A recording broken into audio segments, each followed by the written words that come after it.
Hello and good afternoon.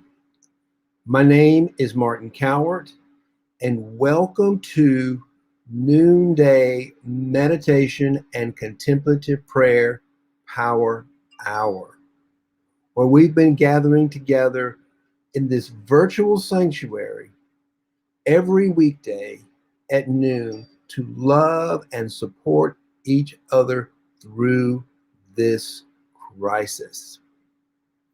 And I'm so glad that we did, because it has been a grounding force for me, and I know for many of you who've joined me regularly, to get through these difficult times.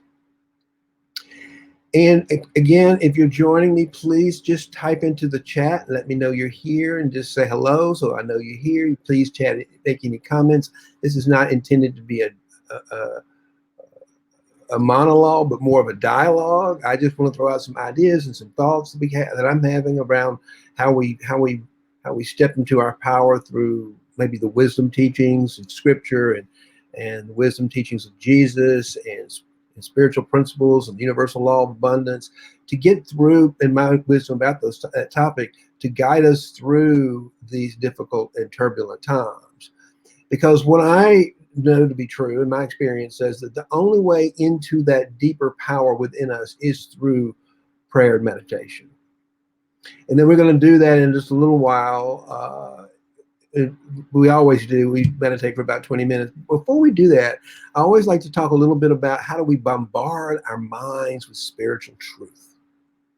Because we've been all working all day long, and they're trying to solve problems, trying to do it, worrying and all kinds of things. So this is kind of a refuge to take a break from all that and step into a deeper part of ourselves that knows how to do everything.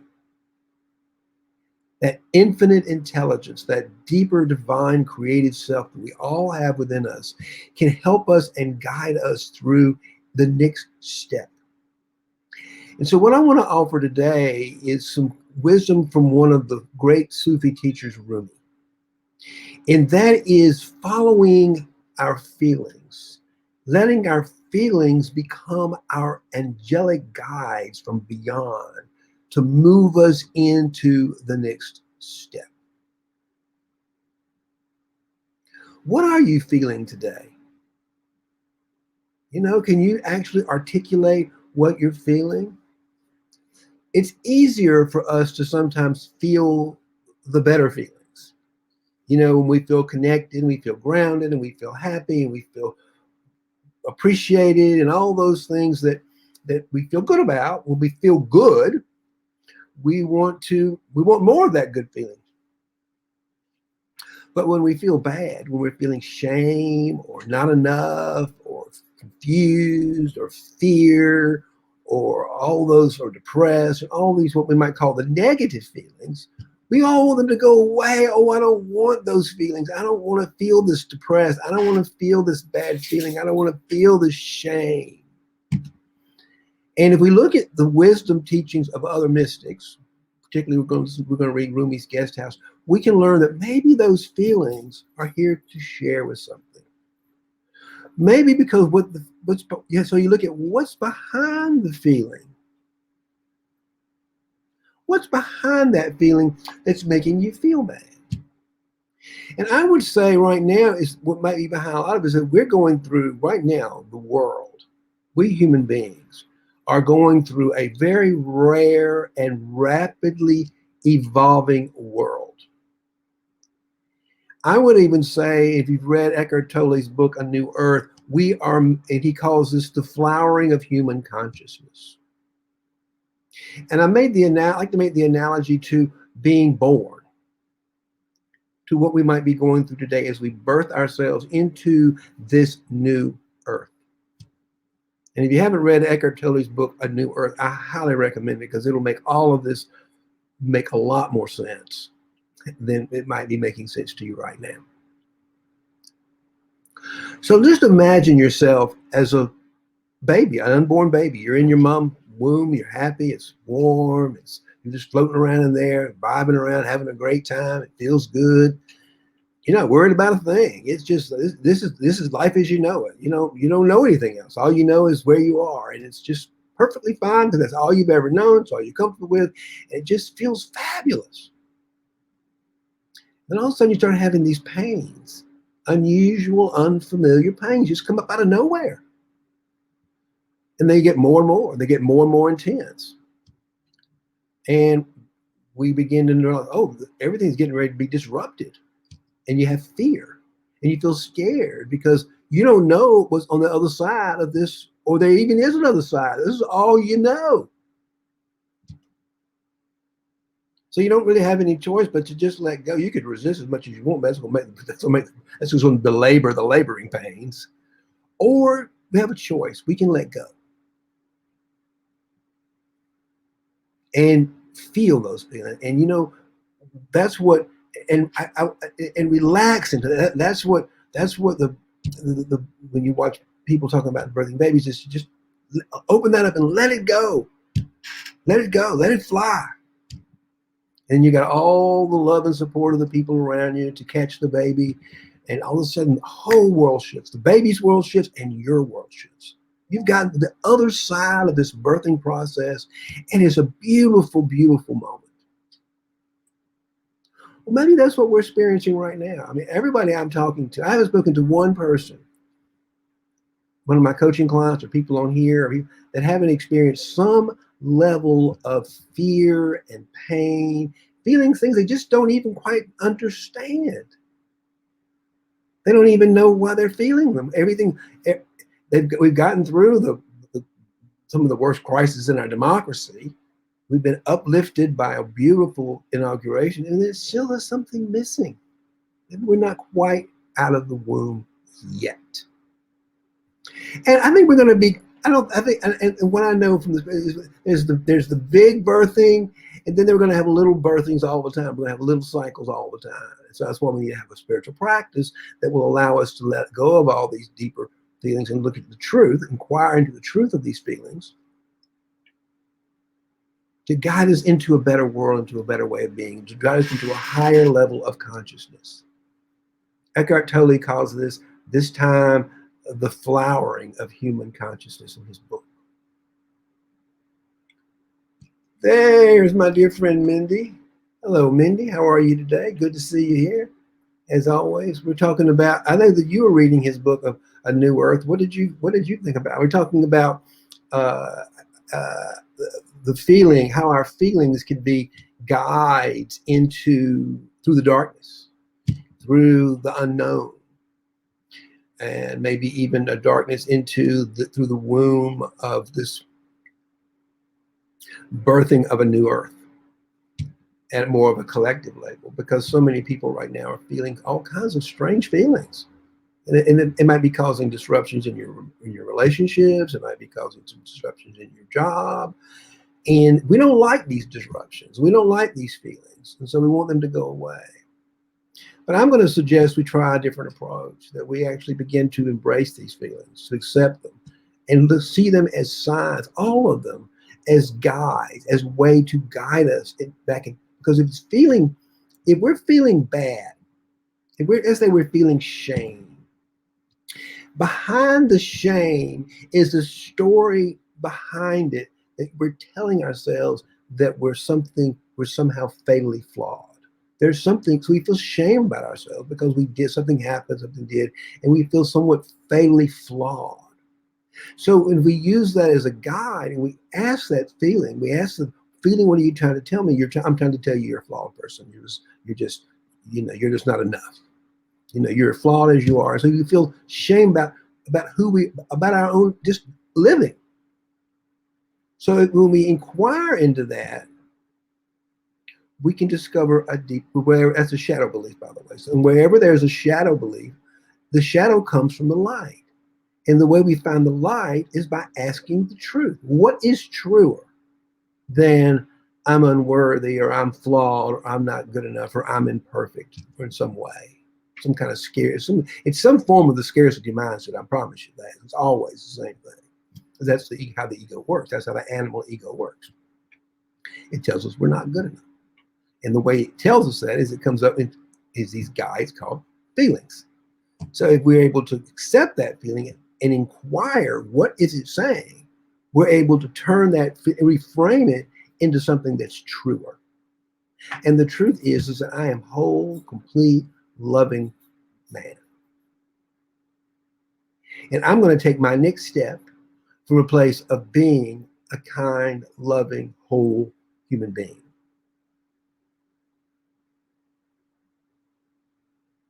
So that's how we can use our feelings, if you will, as guides through to the next step, as guides through the material world. So I'd like to share, Rumi's poem with us today as sort of a spiritual teaching. I think it's such a beautiful piece, one of my favorite poems. Although I have to say that the inaugural poem given by Amanda Gorman might be my new all-time favorite poem. But I think right now it is my all-time favorite poem. But I have other favorites. This is one of them. It's called The Guest House. And it goes like this. So just sit back and quiet and listen and and just notice how the words make you feel. Our feelings are the way are our guides out of our mind and into our heart. And if you notice that hearing Amanda Gorman recite that poem, notice how it made you feel. It made you feel good. It made you feel hopeful and complete and whole and part of something bigger than yourself. It gets us unstuck from a sort of animal ego thinking brain, if you will. It's always telling you you're not enough. So this is The Guest House by Rumi. This being human is a guest house. Every morning, a new arrival. A joy, a depression, a meanness. Some momentary awareness comes as an unexpected visitor. Welcome and entertain them all. Even if they're a crowd of sorrows who violently sweep your house empty of its furniture, still treat each guest honorably. He may be clearing you out for some new delight. The dark thought, the shame, the malice. Meet them at the door laughing and invite them in. Be grateful for whoever comes, because each has been sent as a guide from beyond. Rumi, Sufi poet. So if you're feeling feelings, you're human. And what we've been going through in the last year, and particularly in the last few months, has had a tremendous impact on our emotional bandwidth. It's expanding it. And guess what? We can handle it if we don't resist it. So I'm going to read that one more time again, because I think it's such a beautiful poem. And this time I'm going to read it a little bit slower maybe. And I want you just to feel it and absorb it. And then we're going to meditate with very few words in between. And then we'll come back and we can have a discussion if you like. How's that sound? Okay? Very good. The Guest House by Rumi.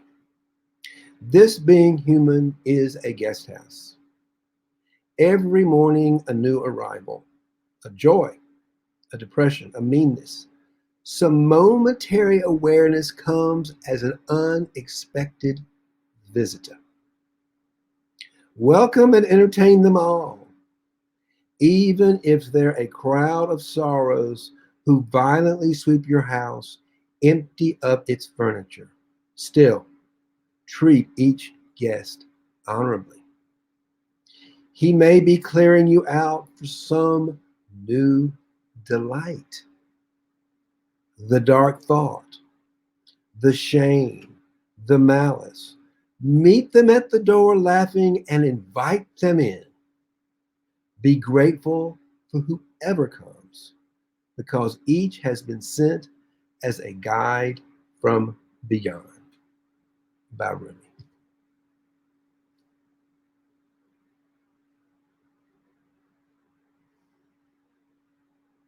Now let's meditate. Let's get still, get sit up in our seats, get comfortable, hear the bell to remind us to let go and to stop thinking. Just let it all go. Stop thinking and start feeling. Start feeling. Stop thinking and start feeling right now and breathe into your body. Focus your mind on your breathing. And if you're feeling, put some breath, put some love into whatever that feeling is as a way of accepting it and embracing it and allowing it to grow.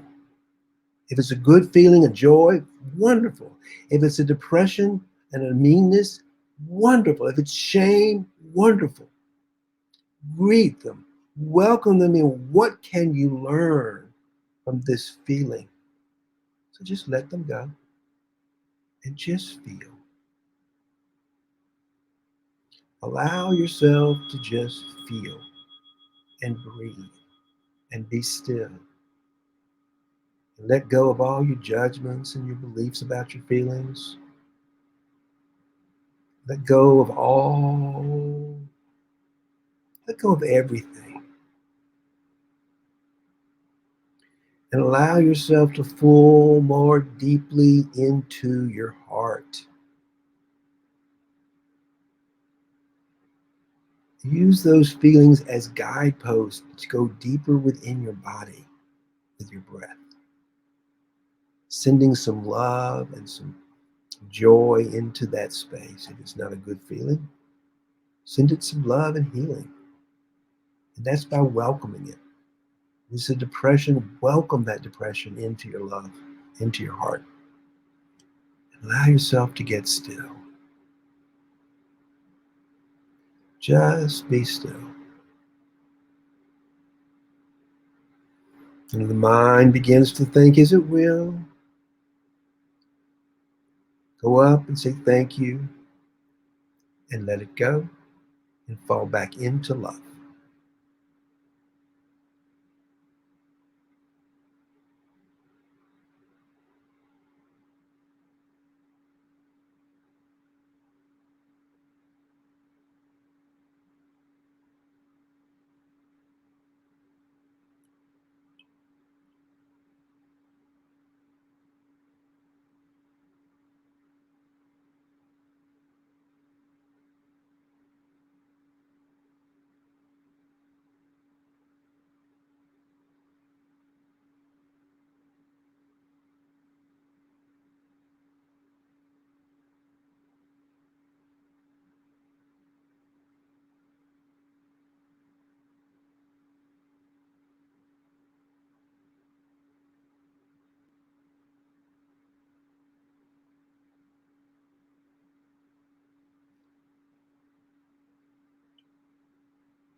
There's the sound of that beautiful bell to wake us up out of our thinking and let it go.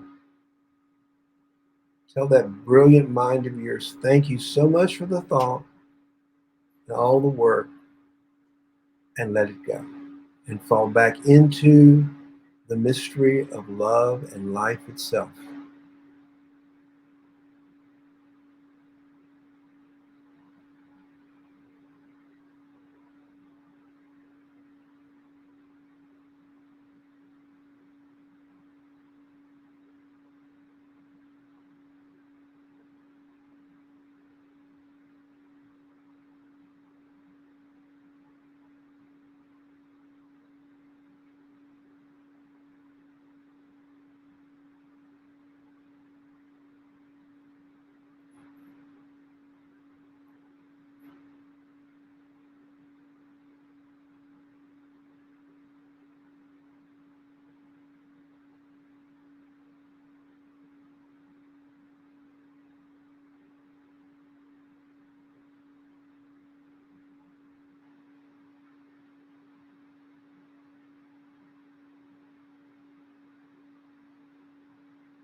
Allow the sound of that bell, that beautiful bell, to wake us up from our thinking, our planning, and just let it go.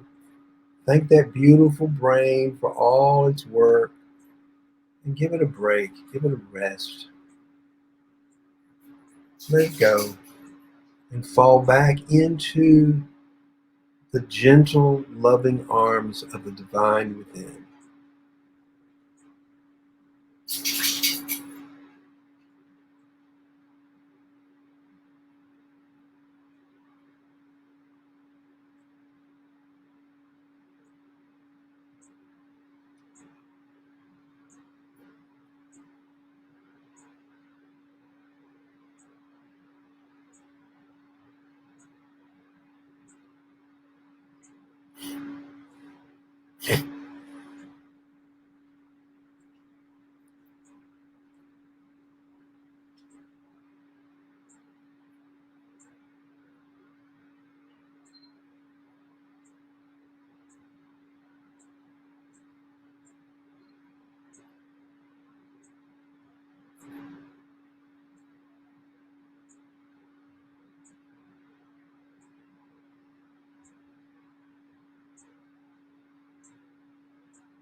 Allow the sound of that beautiful bell to wake us from our thought trances, our stories, our planning. And thank that brilliant mind for all the work it's been doing, especially all the worrying. And let all of it go. Allow yourself to fall more gently back into the loving arms of the Divine Mother.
There's our final bell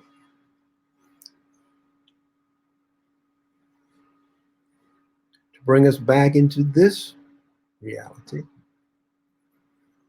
Hopefully, more grounded, more at peace, more centered, more aligned with our true self, feeling powerful, engaged, and ready to play our part in the creation of this new earth. Very exciting times we live in.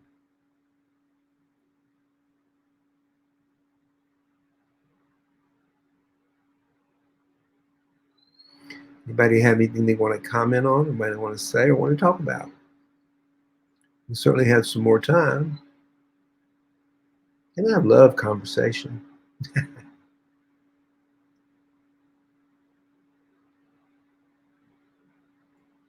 And I love poems,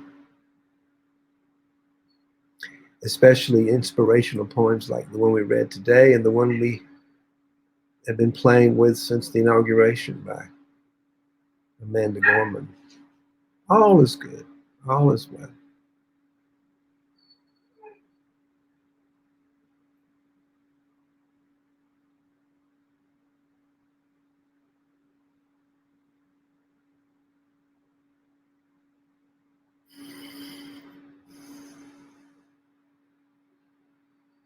Well, if no one has anything else to say, my encouragement is to go get your journal and do a little writing. And if you're watching the replay, you do the same. My dog wants to go outside, so I'm going to sign out from hearing her bark and go see what she needs. May love and prosperity prevail. Oh, before we go, the guest house is one of my favorites. Sister Leslie introduced me to Remy when I lived with the sisters. Yes, she's one of my favorites too. One of my favorites. So thank you for piping in. Especially when I wake up in the morning and I'm angry and depressed and furious. I can pull that out and all of a sudden I'm feeling inspired. Because well, we have a practice. That's why we have a practice. So it doesn't surprise me that it was introduced to you when you were living with the sisters who have a practice of contemplative life to empower themselves and to empower the world into greatness. So thank you for that, Mindy. And since my dog is driving me crazy right now, I'll see you tomorrow. In the meantime, may love and prosperity prevail.